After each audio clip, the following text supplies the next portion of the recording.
من كان يرجو لقاء الله فإن أجل الله لآت وهو السميع العليم. بسم الله الرحمن الرحيم. الحمد لله رب العالمين والصلاة والسلام على المبعوث رحمة للعالمين نبينا محمد وعلى آله وصحبه ومن تبعهم بإحسان إلى يوم الدين. أما بعد. Kaum muslimin dan muslimat, para pendengar dan para pemirsa dimanapun Anda berada, Assalamualaikum warahmatullahi wabarakatuh. Beberapa ayat dari surah Al-Mutaffifin terdapat di dalamnya pedoman di dalam menentukan langkah di kehidupan ini dan pijakan di dalam menata kehidupan. Allah Subhanahu wa taala berfirman,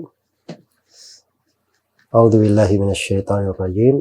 Innal abrara lafi na'im 'alal ara'iki yanzurun ta'rifu fi wujuhihim nadratan na'im yusqawna min rahiqin makhtum khitamuhu misk wa fi dzalika falyatanafasil mutanafisun. Ini 5 ayat penjelasan tentang penduduk surga. Dan sebelumnya disebutkan tentang al-fujjar, orang-orang yang menghuni neraka, dan di sini disebutkan tentang penduduk surga. Itu selalu di dalam Al-Quran seperti itu. Dibawakan 2 perbandingan agar supaya tampak jelas dari kebaikan dengan mengenal indahnya kebaikan itu dan juga mengenal kebalikannya supaya seorang lebih mensyukuri kebaikan yang Allah berikan, yang Allah bukakan. Innal abrara lafi na'im. Sungguhnya orang-orang yang abrar, orang-orang yang baik, lafi na'im, benar-benar dalam kenikmatan yang sangat besar. Alal ara'iki yanzurun.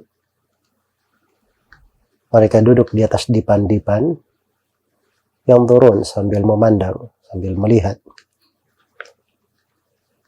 Akan ditafsirkan nanti makna melihat.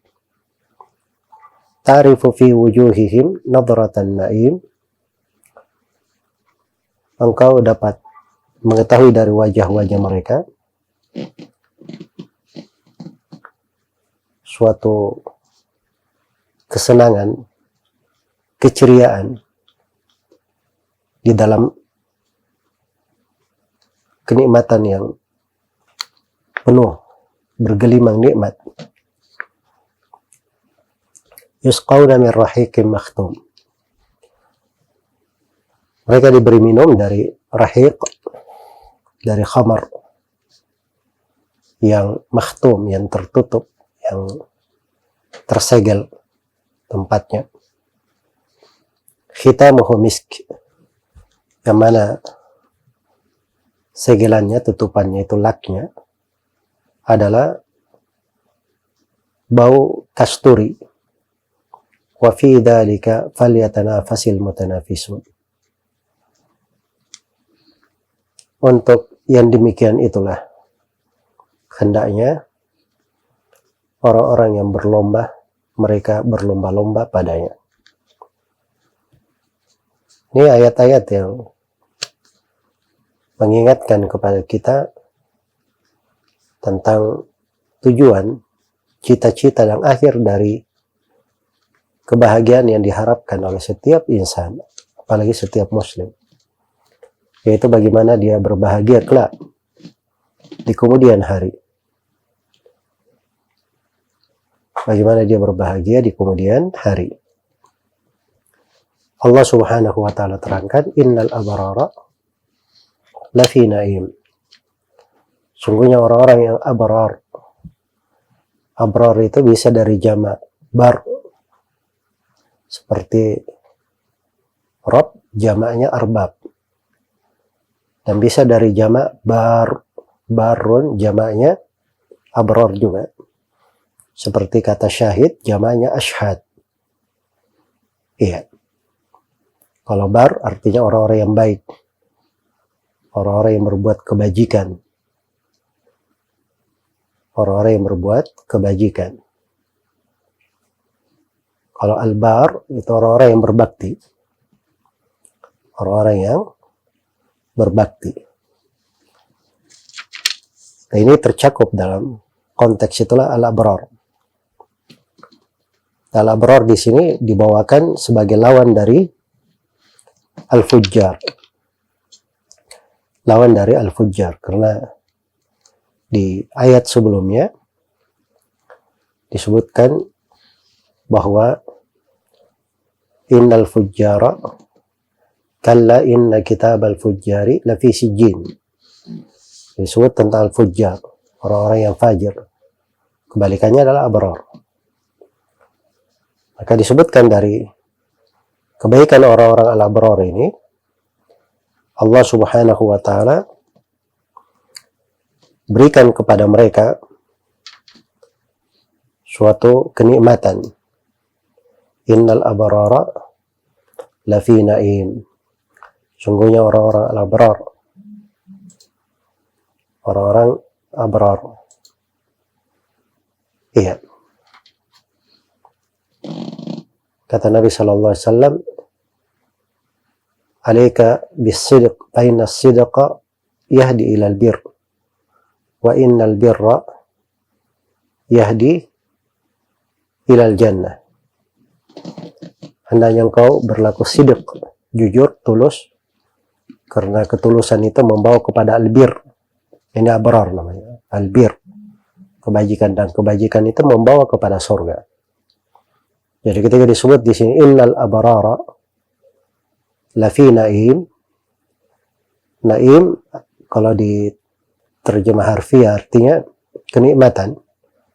Tapi begitu disebut dalam lafaz nakirah artinya kenikmatan yang sangat besar.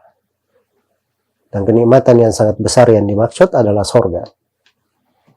Kalau terjemahan mudahnya dikatakan bahwa innal abrara lafi na'im, sungguhnya orang-orang yang berbuat baik, orang yang berlaku jujur, berada di atas ketaatan, itu akan berada di dalam surga. Bagaimana keadaannya di surga? Disebutkan beberapa kenikmatan. Alal araiki, mereka di atas dipan-dipan. Iya. Mereka di atas dipan-dipan dari hamparan-hamparan yang telah dihamparkan untuk mereka. Yang turun, dan mereka melihat di dalamnya. Kalimat melihat ini nggak disebut melihat ke apa, karena memang cakupan melihat itu umum. Makanya di antara ahli tafsir ada yang mengatakan mereka melihat kepada kekuasaan mereka, kebaikan dan keutamaan yang Allah berikan untuk mereka di surga. Iya. Karena penduduk surga itu dibahasakan diberi mulkan azima, kekuasaan yang besar. Mereka melihat kepada kebaikan yang Allah berikan dari luasnya surga yang Allah telah abadikan untuk mereka. Dan dia mengatakan mereka duduk di atas dipan-dipan melihat, yaitu melihat kepada Allah Subhanahu wa ta'ala. Ini penafsiran juga pada tempatnya, karena di ayat sebelumnya ketika disebut kaum fujjar dikatakan kalla innahum ar-rabbihim yawma idzil lamahjubun. Sekali-sekali tidak, bahwa sungguhnya mereka kaum fujjar itu pada hari kiamat mereka tertirai dari Allah, tidak bisa melihat kepada Allah. Jadi kebalikannya penduduk surga, nanti mereka akan melihat kepada Allah Subhanahu wa ta'ala. Nah, ini penafsiran populer dari para ulama ahli tafsir dan ditegaskan oleh para ulama as-salaf seperti Imam Syafi'i dan selainnya tentang makna dari ayat kalau orang-orang kafir tertirai dari melihat Allah, berarti orang-orang yang beriman akan melihat Allah pada hari kiamat. Dan mereka melihat kepada Allah itu pada hari kiamat itu adalah nikmat yang paling besar. Nikmat yang paling besarnya. Iya. Jadi dua ayat ini mengandung dua kemungkinan. Mungkin melihat kepada berbagai kenikmatan, kekuasaan dan kepemilikan yang Allah anugerahkan kepada mereka. Dan bisa juga bermakna melihat kepada wajah Allah pada hari kiamat. Apalagi didukung pada konteks ayat setelahnya. Ta'rifu fi wujuhihim nadratan na'im. Engkau kenal di wajah mereka. Ada nadrah. Nadrah itu keceriaan, kesenangan, kebahagiaan, kegembiraan. Karena besarnya dia di dalam nikmat. Bergeliman nikmat dan anugerah. Itulah penduduk surga. Tidak ada setetes, tidak ada setitik kesedihan pun untuk mereka. Dan mereka tidak ada kekhawatiran. Maka wajahnya itu berseri-seri. Ada nadara di wajahnya. Ini ayat mirip dengan ayat di surah Al-Qiyamah. Iya. Tentang penduduk surga. Bahwa penduduk surga itu wujuhu yawma idzin nadhirah ila rabbiha nadhirah. Wajah-wajah pada hari itu berseri-seri, nadrah, dengan sangat gembiranya. Ia melihat kepada Rabb-nya, memandang kepada Rabb-nya. Itu di ayat sana tegas ya, melihat kepada Allah. Kalau di sini tidak disebut melihat apa, tapi dari sebagian dari ayat itu menafsirkan kepada sebagian yang lainnya. Iya. Dan penafsiran yang mengatakan melihat kepada kenikmatannya yang dia dapatkan di surga, itu juga mungkin ya kalau dilihat di konteks ayat di tempat ini. Dan ini kenikmatan yang sangat besar sekali yang hendaknya selalu diingat. Bahwa kenikmatan yang paling indahnya, kegembiraan yang paling indahnya, itu adalah kegembiraan di surga. Kalau di dunia ini orang berseri-seri, tersenyum, gembira, hari ini dia dapat nikmat, hari ini dia berhasil bisnisnya, ya, hari ini ada anaknya yang menikah, atau hari ini dia membangun sebuah kebaikan. Nah itu terlihat seorang itu bergembira, kegembiraan di wajahnya kalau di kehidupan dunia. Tapi kegembiraan itu tidak berlaku selama-lamanya. Nah itu kita lihat ada orang yang gembira di hari ini, dia bersedih di hari esoknya. Ada yang kadang dia bergembira pada saat itu, tidak lama setelah itu dia bersedih. Nah, itulah dunia. Sebab dunia ini bukan tempat untuk bernikmat-nikmat. Dan seorang itu selalu bergembira. Bahkan dia adalah tempat seorang itu menanggung berbagai kesusahan, kesedihan, ujian dan cobaan. Berbeda dengan di akhirat. Maka ini hendaknya selalu diingat. Bahwa orang-orang yang baik, orang-orang yang taat, orang-orang yang jujur, tulus kepada Allah Subhanahu wa ta'ala itu sungguh berada di dalam surga. Di atas dipan-dipan, mereka melihat kepada Allah atau melihat kepada kenikmatan yang Allah berikan. Iya. Dan dilihat di wajah mereka itu. Dari kegembiraan, keceriaan, kesenangan yang sangat dahsyat. Di tengah gelimang nikmat yang mereka dapatkan. Yusqawna min rahiqin makhtum. Dari kenikmatan yang mereka dapatkan, mereka diberi minum. Ini bukan minum sendiri. Ini bahasa kenikmatan yang besar. Disiapkan minum untuk mereka. Mereka dilayani oleh pelayan-pelayan Nah, itu dijelaskan di banyak tempat dalam Al-Quran. Mir rahiq. Dan mereka minum ini dari rahiq. Iya.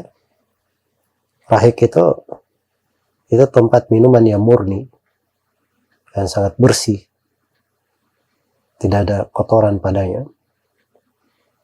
Dan itu ditafsirkan oleh sejumlah ahli tafsir bahwa yang dimaksud adalah khamar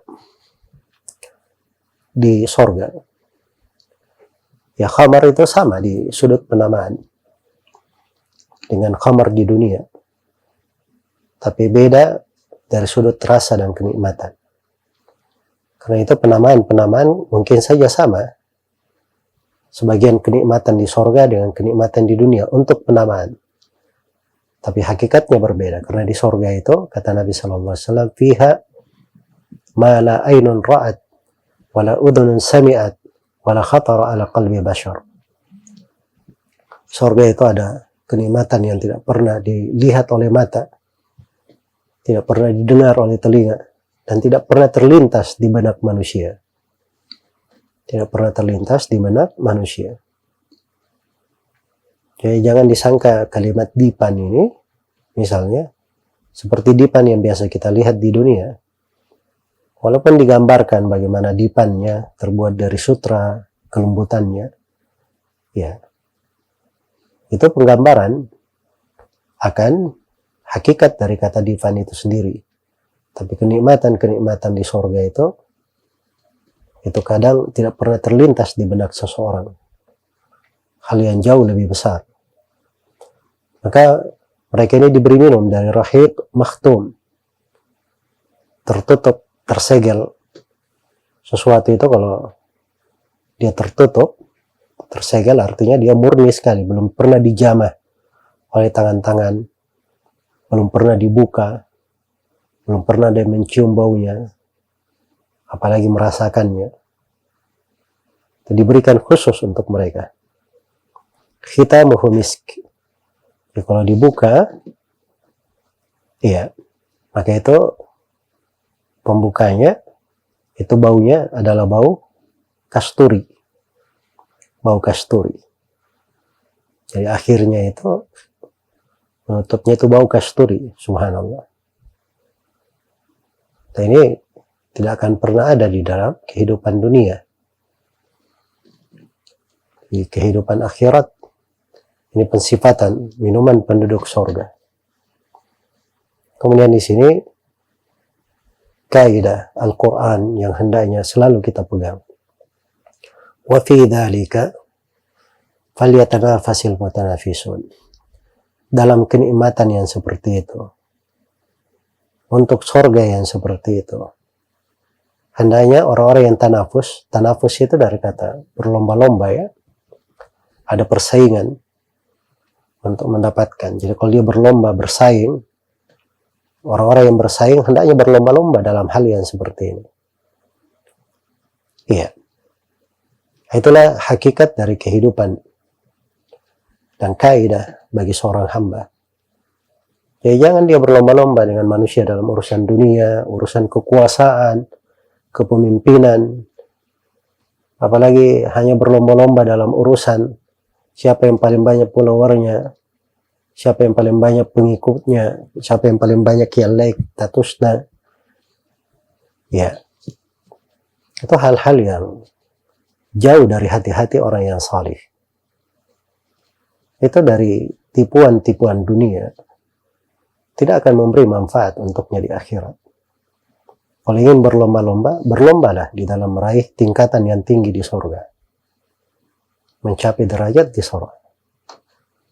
Nah, itu kata Al-Hasan Al-Basri rahimahullah, kalau ada yang menyaingi kamu dalam urusan dunia, maka saingilah dia dalam urusan akhirat. Saingi dia dalam urusan akhirat. Nah, itu yang membawa kebaikan untuknya. Iya. Kalau misalnya ada yang berhasil mendapatkan harta, berhasil dalam berniaga, berhasil untuk membangun gedung, memiliki dari tanah yang luas, dianggap itu keberhasilan, kamu hendaknya menyaingi dia dalam urusan akhirat. Dia berhasil menghafal Al-Quran, dia berhasil mempelajari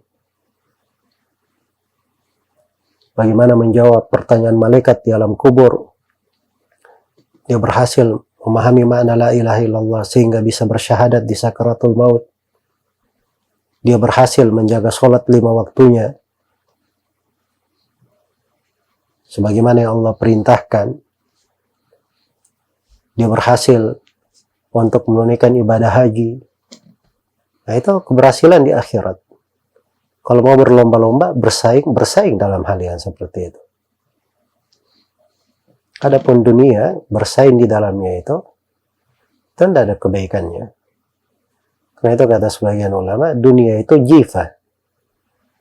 Dunia itu sudah diperumpamakan seperti bangkai. Dan yang bersaing di dalam memperebutkan bangkai itu hanyalah, maaf ini, itu hanyalah anjing-anjing dan hanyalah hewan-hewan pemakan bangkai. Seperti burung gagak atau yang semisal dengannya. Iya. Karena itu kita harus memahami dan selalu menanamkan bagaimana makna kehidupan akhirat itu di dalam hati. Ujian dan cobaan seorang berada di masa pandemi, di masa ada wabah, jangan terlalu banyak seorang memikirkan terkait dengan masalah dunia, persaingan di dalamnya, apalagi meributkan hal-hal yang terkait dengan dunia yang fana, tapi dia lupa akan akhiratnya. Dia lupakan akhiratnya. Seorang hamba yang baik itu adalah siapa yang dia berjalan di atas kehidupan dunia ini, dia ambil bagian dari dunianya sebagai tangga mengantarnya kepada akhirat. Sebagai tangga yang mengantarnya kepada akhirat. Itulah firman Allah Subhanahu wa taala, "Wabtaghi fima atakallahu ad-daral akhirah wa la tansa nasibaka minad dunya." Carilah apa yang Allah datangkan kepadamu dari kehidupan akhirat dan jangan kamu lupa bagianmu dari kehidupan dunia. Maka ini kaidah besar yang hendaknya kita pegang. Wa fi dzalika falyatanafasil mutanafisun. Dalam kehidupan sorga, kebahagiaan di sorga, dalam hal yang seperti itulah orang yang bersaing hendaknya berlomba-lomba di dalam menggapainya. Dan ini semana dengan ayat di surah As-Saffat, "Limithli hadza falyamalil amilun." Untuk hal yang semisal dengan ini, hendaknya orang yang beramal, mereka berlomba-lomba di dalam mengamalkannya. Orang yang beramal berlomba-lomba di dalam mengamalkannya. Nah, ini kaidah-kaidah tetap di dalam Al-Quran. Terus selalu kita ulangi, kita renungi, kita jadikan sebagai dasar dan pijakan. Semoga Allah Subhanahu wa taala menjadikan kehidupan dunia kita ini kehidupan yang indah dengan ketaatan kepadanya, mempersiapkan bekal untuk akhirat. Dan semoga Allah menjadikan kehidupan negeri akhirat terang benderang di dalam hati-hati kita, sehingga menyirnakan dari kegelapan cinta kepada dunia yang sering melalaikan dari jalan Allah. Dan semoga Allah Subhanahu wa taala memudahkan kita semua untuk bertemu dan berkumpul di sorga Allah yang penuh dengan kemuliaan. Innahu waliyyu dzalika wal qadiru alaih. Wallahu ta'ala alam.